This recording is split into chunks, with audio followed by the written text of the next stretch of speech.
juste. On parle actuellement de quelques morts au Gabon. Naturellement, vous savez tous ici que c'est bien plus que quelques morts. Moi, il s'est trouvé que j'étais au QG de Jamping au moment de l'annonce des résultats de la CENAP. Et spontanément, une marche s'est organisée avec des pères de famille, des mères de famille, des enfants. Ils avaient pour mot d'ordre de partir, de chanter l'hymne national, votre bel hymne national. Mais très vite, juste au niveau de l'échangeur du charbonnage, ils ont été arrêtés. Et de ce que j'ai comme image, il y en aura peu, parce que les premières personnes sur qui on a tiré, ce sont d'abord les cadreurs, et pour qu'il n'y ait pas d'image. Alors ils ont été rapides, dégourdis, d'une manière générale, ils ont réussi à échapper, mais on n'a pas le premier assaut vis-à-vis de cette population, de ces citoyens gabonais qui voulaient juste se rendre à la démocratie pour réclamer à la CENAP des résultats justes. Moi, j'étais restée au QG, j'ai vu arriver les premiers blessés, ceux qui ont reçu des bombes assourdissantes, ceux qui ont reçu des balles et ceux qui ont aussi reçu des coups de couteau, car il y avait des infiltrés dans la marche. Ça a été filmé. On a appelé naturellement la Croix-Rouge qui est venue aider ces personnes. Je suis restée un certain temps au QG jusqu'à 10h du soir. Il y avait une ambiance à la fois de gravité mais aussi de sérénité en disant, comme vous dites aujourd'hui ici, on ne lâchera rien. Et les gens étaient déterminés et ils ne voulaient rien lâcher. C'est dans la nuit qu'un hélicoptère qui avait déjà survolé à plusieurs reprises le QG de Ping, qui a lancé des bombes assourdissantes. Et il y a eu une milice au sol qui a aussi intervenu. Les premières victimes qui sont tombées, ce sont les jeunes qui assuraient la sécurité à l'entrée du portail. Un bon nombre ont essayé de partir, de s'échapper. Les blessés ont réussi à rentrer dans l'immeuble. Et une partie de personnes, je ne peux pas vous dire combien, mais une partie est restée. Ces personnes ont été emmenées. On ne sait pas aujourd'hui où elles sont. Il y avait aussi des blessés qui étaient restés dans la cour aussi, qui n'avaient pas pu rentrer.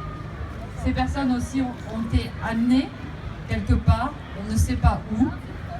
Ensuite, ce qui s'est passé, c'est que ce groupe qui a intervenu a ramassé systématiquement toutes les balles, tout ce qui avait été utilisé, et ils ont nettoyé la cour. Une fois qu'ils ont nettoyé la cour, ils ont décidé de rentrer dans l'immeuble et d'aller étage par étage. Les gens étaient réfugiés. C'est un immeuble qui normalement est un immeuble pour des particuliers, pour des appartements, donc avec des portes assez solides. Ils ont attaqué chacune des portes à coups de hache. Ils sont rentrés au premier étage. Les blessés ont été emmenés. On ne sait pas où ils sont. Ensuite, ils ont attaqué le deuxième. Le troisième, il y avait peu de monde, mais ils ont quand même attaqué. Je pense qu'il y avait des gens qui s'étaient réfugiés au troisième. Au quatrième, il y avait l'équipe de Live Africa TV. Là, ils ont emmené naturellement aussi toutes les personnes. Ils ont emmené tout le matériel, toutes les images. Certainement aussi pour faire un travail de repérage, pour ensuite intimider les familles. Parce qu'après, par la suite, ils ont des photos et vont dans les quartiers. Et enfin, au dernier étage, les leaders.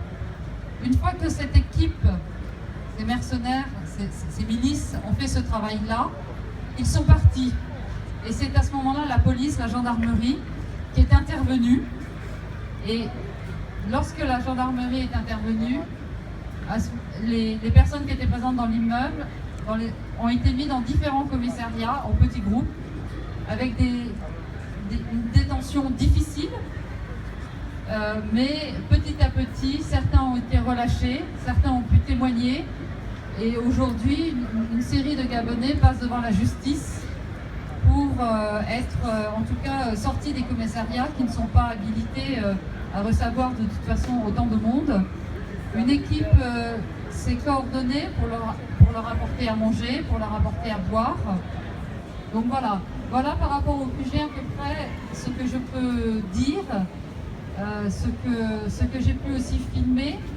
J'ai filmé naturellement un immeuble qui était vide de personnes, parce que je suis arrivée, je ne peux arriver naturellement là-bas que le 3e jour, et je n'étais pas là au moment de l'assaut proprement dit. Ils ont essayé de nettoyer au mieux. Beaucoup de vêtements restent au sol, beaucoup de chaussures restent au sol. Et c'est vrai que c'était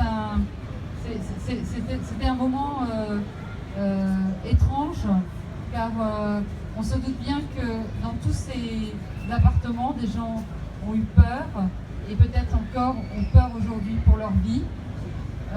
Le plus célèbre d'entre eux, Bertrand Zibi, qui lui fait partie des disparitions inquiétantes. Aussi d'autres binationaux dont les noms circulent parce qu'ils sont binationaux. Voilà. Mais c'est vrai qu'il y a quelques personnes dont les disparitions sont inquiétantes parce que l'État gabonais considère qu'ils ont des informations capitales. Voilà. Ou en tout cas qui sont aussi capables de donner la ferveur au peuple pour dire on ne lâchera rien. C'est à peu près tout ça. Bien sûr, j'ai beaucoup d'autres choses, beaucoup d'autres témoignages ou d'autres choses que j'ai vécues. Mais je vais m'arrêter là parce que le temps est court et je vais laisser la parole à d'autres personnes. Souvent, on parle de Libreville, mais il faut savoir que c'est tout le pays qui s'est levé. On ne parle jamais de Bitam, on ne parle jamais d'Oyem, on ne parle jamais de Lambaréné. Enfin bref, beaucoup. Je crois que le Gabon s'est levé régulièrement, Port-Gentil naturellement. Les nationales sont régulièrement coupées, les ponts sont investis par les citoyens gabonais qui disent on ne veut plus d'Ali. Donc j'espère que le Gabon ne restera pas trop longtemps sous cloche, que les communications pourront circuler et que la Cour constitutionnelle aura la sagesse d'arrêter Ali pour que le peuple du sang gabonais arrête de couler. En tout cas, c'est ce que je souhaite au peuple gabonais.